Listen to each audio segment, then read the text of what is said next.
अस्सलामुअलैकुम स्टूडेंट्स, कैसे हैं आप सब। उम्मीद करती हूँ आप सब ठीक होंगे। तो स्टूडेंट्स, आज जो हमारा टॉपिक है वो है तो बायोलॉजिकल मेथड, लेकिन आज इसका हम पार्ट 2 डिस्कस करते हैं। पार्ट 1 में हमने क्या किया था, हाइपोथेसिस और ऑब्जर्वेशन को डिस्कस किया था। हाइपोथेसिस में हमने क्या किया था, इंडक्टिव और डिडक्टिव रीजनिंग को डिस्कस किया था। तो आज हम हाइपोथेसिस के कुछ और भी मेथड हैं जिससे हाइपोथेसिस बन सकती है। वो कौन कौन से हैं वो डिस्कस करने जा रहे हैं। Other ways to form hypothesis के और कौन से तरीके होते हैं जिससे हाइपोथेसिस बन सकती है, एक मफरूज़ा बन सकता है। एक तो है इमेजिनेशन। इमेजिनेशन का क्या मतलब होता है, तसव्वुरात। हम क्या करते हैं, एक तसव्वुर, एक ऐसे ख्याल बना लेते हैं कि ऐसा हो सकता है। हम क्या तसव्वुर करते हैं, फ़र्ज़ करें हमारा कोई रिलेटिव है या हमारा कोई नेबर्स हैं, वो कहाँ जाते हैं, अमेरिका जाते हैं या कोई किसी भी कंट्री बैरून मुल्क। तो हमारे जहन में आता है ठीक है, ये बंदा वहाँ पे बहुत से पैसे कमाएगा, इसकी बहुत बड़ी शान होगी, ये बहुत अमीर हो जाएंगे। हम एक अपने जहन में एक तसव्वुर ख्याल करते हैं कि ऐसा हो सकता है। तो ये क्या बन जाएगी, हाइपोथेसिस। उसके बाद सेकंड नंबर पे है एस्थेटिक प्रेफरेंस। एस्थेटिक का क्या मतलब होता है, हुस्न जमाल। और प्रेफरेंस किसे कहते हैं, तरजीह। हम क्या करते हैं, हुस्न जमाल को, ब्यूटी को तरजीह देते हैं। फ़र्ज़ करें हम किसी भी शॉप पे जाते हैं, हमें कोई चीज़ पसंद आ जाती है, हम उसकी खूबसूरती को देखकर मुतासर हो जाते हैं और हम वो ले आते हैं। जब हम घर आते हैं तो घर वाले क्या कहते हैं, ये तो किसी काम की भी नहीं है, क्योंकि उनके नज़दीक वो जो खूबसूरती है वो नहीं है। और हमारे माइंड में क्या है, खूबसूरती है, मैटर करती है। तो क्योंकि हर किसी का अपना पॉइंट ऑफ व्यू होता है।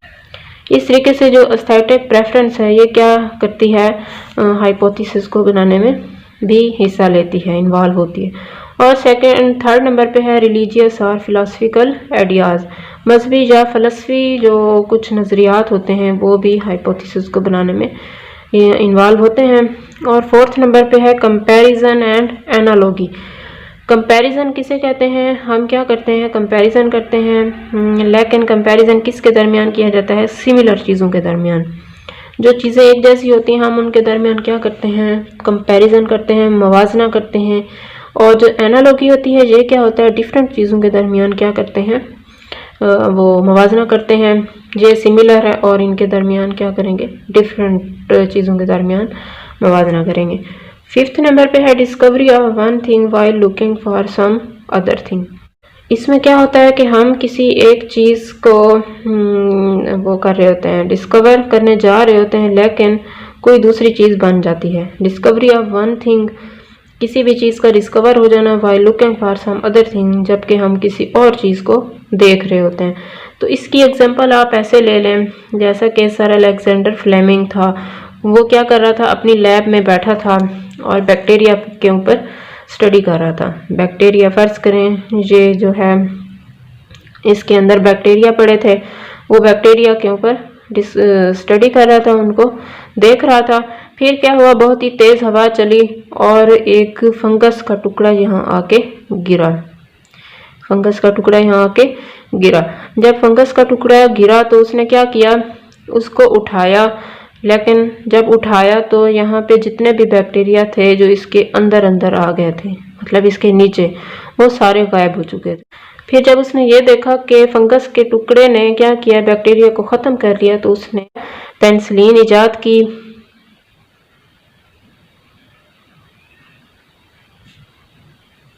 इस तरीके से वो क्या कर रहा था, बैक्टीरिया के ऊपर काम कर रहा था, लेकिन उसे क्या चीज़ मिल गई, पेनिसिलिन। तो इस तरीके से ऐसा भी होता है, हम किसी और चीज़ के ऊपर काम कर रहे होते हैं लेकिन कोई और चीज़ मिल जाती है। तो इस तरीके से भी हाइपोथेसिस बन सकती है। Hypothesis are subjected to rigorous testing. ये जो है हाइपोथेसिस जब बन जाती है, लाजमी नहीं कि बस ठीक है वो सही है, उसके ऊपर रिगरस, बहुत ज़्यादा, रिगरस का मतलब है बहुत ज़्यादा टेस्टिंग, मतलब कि बहुत ज़्यादा टेस्ट किए जाते हैं, उसको ऐसे छोड़ नहीं दिया जाता, उसके ऊपर बार बार टेस्टिंग होती है। फिर है इंक्रीज कॉन्फिडेंस। कॉन्फिडेंस कैसे इंक्रीज होता है, repeated exposure to possible falsification when it is not falsified. उसके बाद है एक्सेप्टेंस। एक्सेप्टेंस में क्या आता है, विदाउट एवर बीइंग फाल्सिफाइड, जब हम क्या करते हैं, उसको गलत साबित करने की कोशिश करते हैं और वो गलत नहीं होती, विदाउट एवर बीइंग फाल्सिफाइड, गलत हुए बगैर, तो फिर वो क्या हो जाती है, वेल सपोर्टेड हो जाती है, उसको सपोर्ट किया जाता है बहुत ज़्यादा, और वो क्या होती है, एक्सेप्टेड हो जाती है। जब एक्सेप्टेड होती है तो फिर वो क्या करती है, make other hypothesis, further hypothesis. तो उसके नतीजे में क्या बनते हैं, और भी बहुत सी हाइपोथेसिस बनती हैं।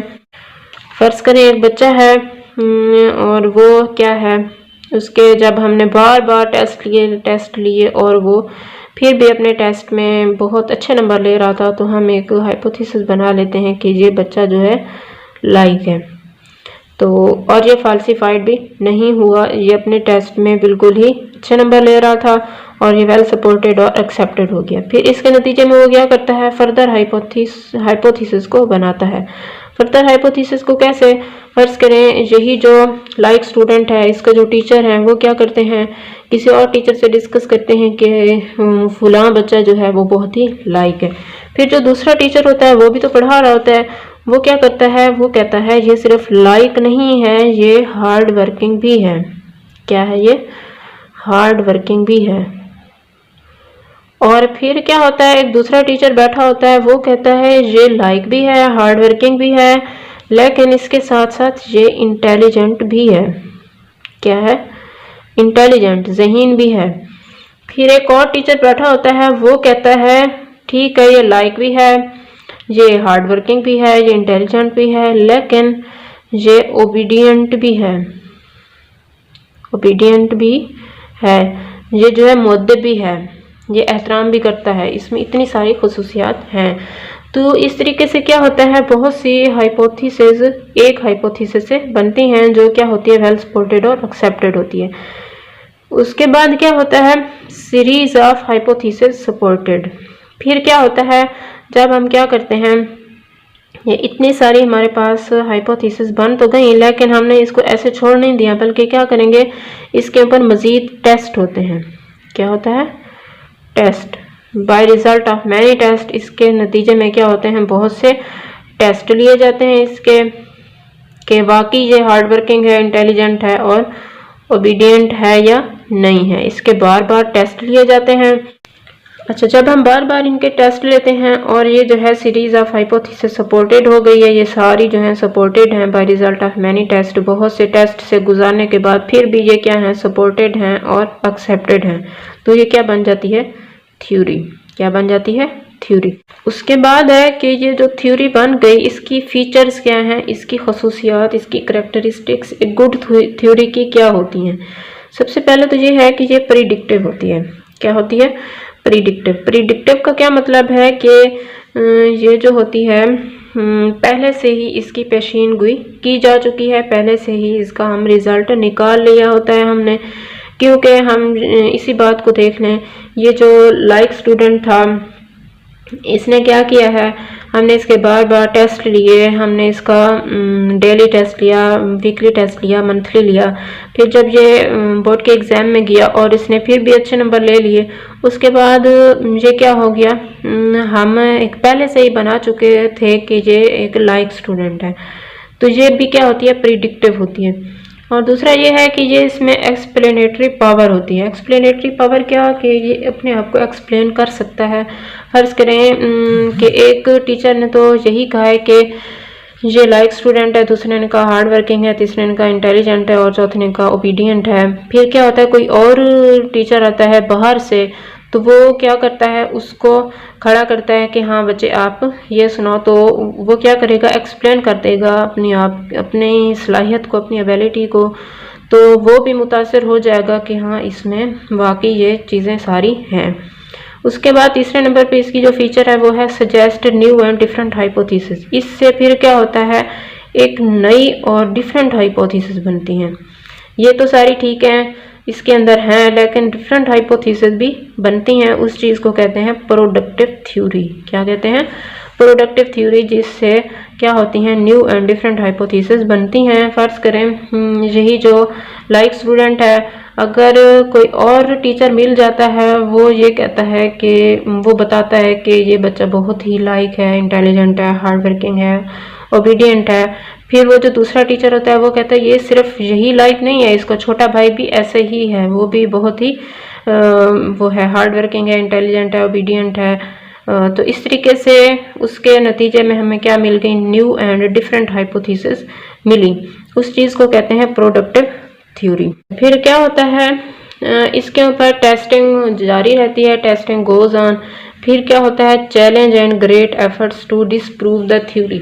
एक चैलेंज लिया जाता है कि ये गलत हो जाए, और फिर क्या होता है, इसके ऊपर बहुत ज़्यादा मेहनत की जाती है कि ये डिसप्रूव हो जाए, गलत हो जाए। फर्स्ट करें वो जो लाइक स्टूडेंट है, क्योंकि क्लास के अंदर जो स्टूडेंट्स होते हैं वो एक दूसरे से जेलस भी होते हैं।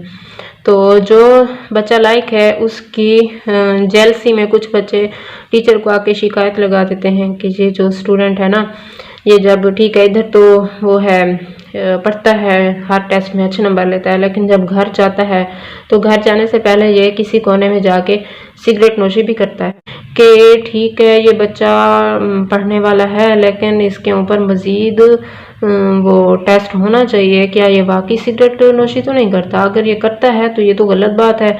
फिर वो क्या करेगा, एक स्टूडेंट को भेज देगा इसका पीछा करे कि वाकई ये सिगरेट नोशी करता है या नहीं करता।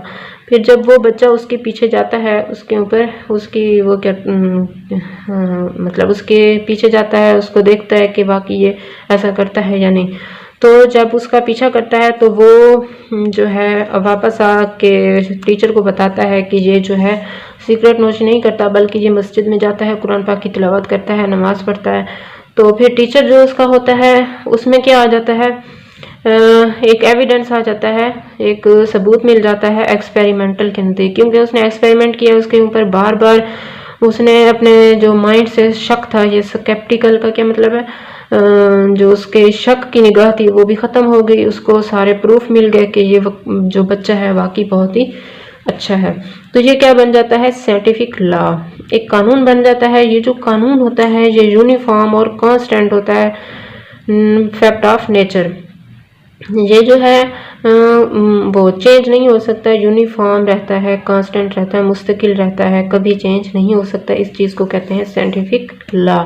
Virtually and irrefutable theory. Virtually का क्या मतलब है, ज़हरी तौर पर ये क्या होती है, इररिफ्यूटेबल थ्योरी होती है। इररिफ्यूटेबल का क्या मतलब है, रिजेक्ट ना होने वाली थ्योरी, उसको रद्द नहीं किया जा सकता, ऐसी थ्योरी को क्या कहते हैं, साइंटिफिक लॉ।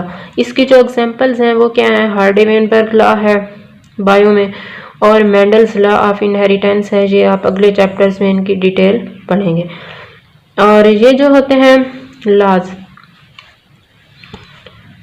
ये more general than theory and afford answers to more complex question. ये थ्योरी की निस्बत ज़्यादा जनरल होते हैं, और अगर इनके ऊपर बहुत ज़्यादा कम्प्लेक्स पेचीदा क्वेश्चन डाले जाएं तो ये क्या कर लेते हैं, उनको अफोर्ड कर लेते हैं, उनका जवाब इनके पास होता है इन लॉज के, क्योंकि ये बहुत ही मेहनत से बनाए जाते हैं, बार बार टेस्ट के नतीजे में बनते हैं। लेकिन क्या होता है, there are few laws in biology. Biology में बहुत ही कम लॉज हैं। इसकी वजह क्या है, बिकॉज लाइफ चेंजेस, या फिर इसे हम कह सकते हैं एवॉल्व, क्योंकि जो ज़िंदगी है वो पहले कुछ और होती है, बाद में ये चेंज होती जा रही है। तो लाइफ के चेंज होने से, एवॉल्व होने से बहुत सारी फीचर्स तब्दील हो जाती हैं। तो इस तरीके से अगर हम कोई लॉ बनाते हैं तो वो चेंज हो जाएगा। तो लेकिन लॉ क्या होता है, वो यूनिफॉर्म और कांस्टेंट रहता है। इसी वजह से हम कह सकते हैं कि बायोलॉजी में बहुत ही कम लॉज हैं। तो ये जो टॉपिक था आज कंप्लीट हो गया। इसमें आपने क्या करना है, शॉर्ट क्वेश्चन के हवाले से बहुत ही इम्पॉर्टेंट है। मैंने पिछले लेक्चर में भी आपको बताया है कि इसमें आपने क्या करना है, लॉन्ग क्वेश्चन के हवाले से बहुत ही कम क्वेश्चन आता है। अगर आ भी जाता है तो इसमें आप क्या करेंगे, इसके पॉइंट्स पूरे लिखेंगे, लेकिन उसको शॉर्ट लिखेंगे, उसकी कोई वजाहत नहीं करेंगे, इतनी ज़्यादा करेंगे तो सही, लेकिन ज़्यादा डिटेल में नहीं जाएंगे। और फिर क्या होता है, ये जो है क्वेश्चन शॉर्ट क्वेश्चन के हवाले से बहुत ही इम्पॉर्टेंट है। इसमें क्या होता है, क्वेश्चन अक्सर पूछे जाते हैं, ऑब्जर्वेशन क्या है और क्वांटिटेटिव और क्वालिटेटिव ऑब्जर्वेशन में क्या फ़र्क है, हाइपोथेसिस क्या है, और इसके अलावा पूछा जा सकता है कि हाइपोथेसिस को बनाने के और तरीके कौन से हैं। इसके अलावा ये पूछा जा सकता है, ये ज़्यादा क्वेश्चन यही पूछा जाता है, साइंटिफिक लॉ और थ्योरी में क्या फ़र्क है। तो और क्वेश्चन ये भी हो सकता है, साइंटिफिक लॉज की एग्जांपल्स क्या हैं। इस तरीके से ये सारे क्वेश्चन आपको अच्छे से क्लियर करने चाहिए। और यहाँ तक अगर आपको कोई भी मसला है तो आप कमेंट सेक्शन में पूछ सकते हैं। Thank you. अल्लाह हाफिज़।